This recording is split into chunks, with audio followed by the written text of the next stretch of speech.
You might not be hearing it, but your children do.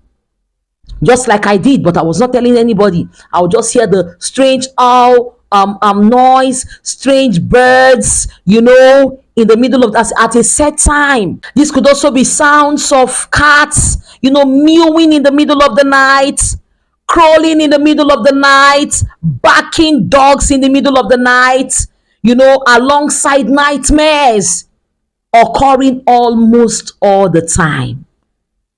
And you see that when you go to visit a friend, probably you go for holiday, you sleep like a baby, you have a sound sleep. But the moment you come back home, your children go to the dormitory and they are not experiencing it. But as soon as they are back home, a place that's supposed to be a place of solace, home that is supposed to be a place of rest, but when they come back, the strange noises are just too much.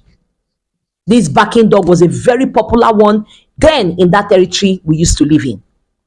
At 1 p.m., the dog will bark and bark and bark. And I know that at that time, so many persons are having some series of nightmares. Child of God, these are the times where they gather. Such an hour is an hour of the Coven meeting. That time the dog is barking and the owl is making some noise, the cat is mewing. That is the meeting time. That is when they gather